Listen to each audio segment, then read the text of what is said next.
Doctor Manmohan Singh ఇవాళ వర్ధంతి అనగా డిసెంబర్ 26 నాడు ఆయన 2024 నాడు కన్నుమూశారు. ఈయన ఆర్బీఐ గవర్నర్గా కూడా పనిచేశారు. ఆర్బీఐ గవర్నర్గా తర్వాత ఫైనాన్స్ మినిస్టర్గా పనిచేశారు.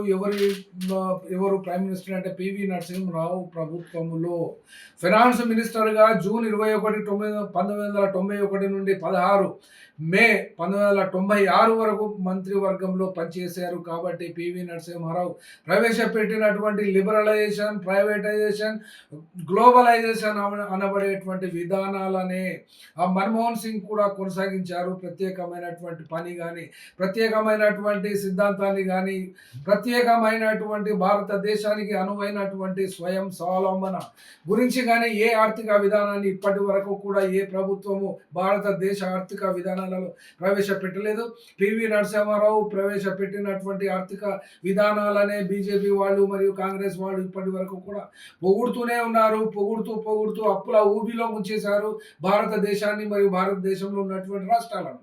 అయితే ఇక్కడ ఆర్థిక పరమైనటువంటి అభివృద్ధి అంటున్నారు, కానీ ఆర్థిక పరమైనటువంటి వృద్ధి ఎక్కడా జరిగినట్టుగా కనబడతలేదు. అప్పటికి ఇప్పటికి అప్పులు ఎంత అనబడేటువంటి అంశాన్ని చూస్తే లిబరలైజేషన్ పాలసీలోనూ తేడాలు వచ్చినవి. ప్రైవేటైజేషన్, గ్లోబలైజేషన్లో అంటే ఇక్కడ భారతదేశం యొక్క మార్కెట్లోని అన్ని రంగాలలో కూడా ఫారిన్ డైరెక్ట్ ఇన్వెస్ట్మెంటర్స్ అంటే ఇన్వెస్ట్మెంట్ చేసినటువంటి వాళ్ళందరూ కూడా ఇక్కడ వచ్చేసారు. కాబట్టి ఇక్కడ భారతదేశం అనేది తన చేతిలో మార్కెట్ లేకుండా పోయింది.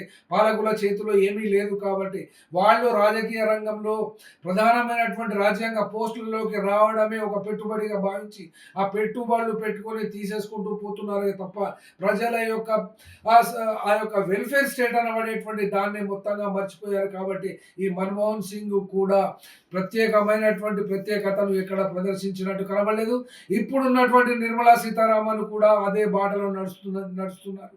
అట్లాగే మంత్రి వర్గము కానీ, ప్రధానమంత్రి నరేంద్ర మోడీ కానీ అట్లాగే అప్పటి నుండి ఇప్పటిదాకా అనగా ఇప్పటికి 35 సంవత్సరాలు దాటినది. ఈ యొక్క ప్రైవేటైజేషన్ తీసుకొని వచ్చి గ్లోబలైజేషన్, ఆ తర్వాత లిబరలైజేషన్ పాలసీ నడుస్తుంది, కానీ దీనికి ఆల్టర్నేటివ్ పాలసీ ఇప్పటి వరకు రాలేదు. ఒకవేళ వచ్చేటటువంటి పరిస్థితి వస్తుంది అని అనుకుంటానికి కూడా ఇక్కడ అవకాశాలు ఎక్కడ లేవు. ఎందుకంటే కమ్యూనిస్టులు కూడా అధికారంలోకి రావడానికి ఎక్కడ పరిస్థితి కనబడతలేదు.